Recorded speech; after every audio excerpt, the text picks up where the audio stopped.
Welcome to Praise Church AZ. We are reading the Bible together every single day. Please subscribe to follow along.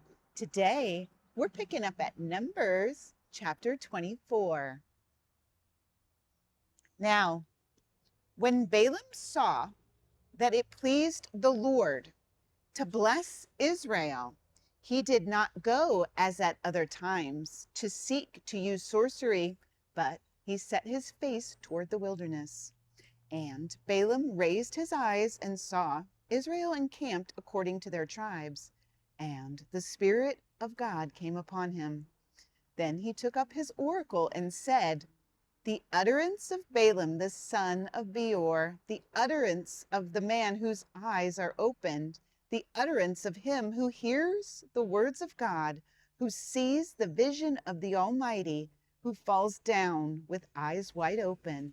How lovely are your tents, O Jacob, your dwellings, O Israel, like valleys that stretch out, like gardens by the riverside, like aloes planted by the Lord, like cedars beside the waters. He shall pour water from his buckets, and his seed shall be in many waters. His king shall be higher than Agag, and his kingdom shall be exalted.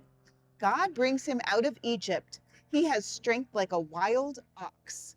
He shall consume the nations, his enemies. He shall break their bones. He shall pierce them with his arrows. He bows down. He lies down as a lion. And as a lion, who shall rouse him? Blessed is he who blesses you, and cursed is he who curses you." Then Balak's anger was aroused against Balaam, and he struck his hands together. And Balak said to Balaam, "I called you to curse my enemies, and look, you have bountifully blessed them these 3 times. Now therefore flee to your place. I said I would greatly honor you, but in fact the Lord has kept you back from honor." So Balaam said to Balak, "Did I not also speak to your messengers whom you sent to me, saying, if Balak were to give me his house full of silver and gold, I could not go beyond the word of the Lord to do good or bad of my own will. What the Lord says, that I must speak. And now, indeed, I am going to my people. Come, I will advise you what this people will do to your people in the latter days."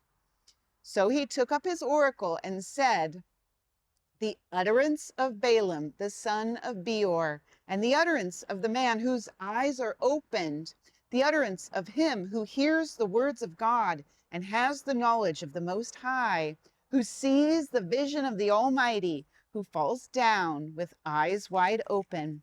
I see him, but not now. I behold him, but not near. A star shall come out of Jacob. A scepter shall rise out of Israel, and batter the brow of Moab, and destroy all the sons of tumult.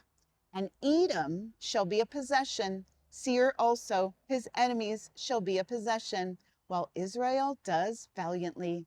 Out of Jacob one shall have dominion, and destroy the remains of the city."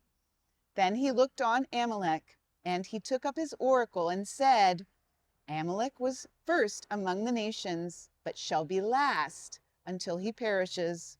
Then he looked on the Kenites, and he took up his oracle and said, "Firm is your dwelling place, and your nest is set in the rock. Nevertheless, Cain shall be burned. How long until Asher carries you away captive?" Then he took up his oracle and said, "Alas, who shall live when God does this?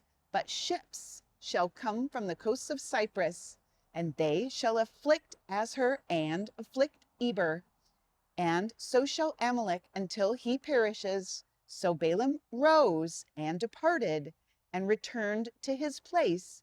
Balak also went his way.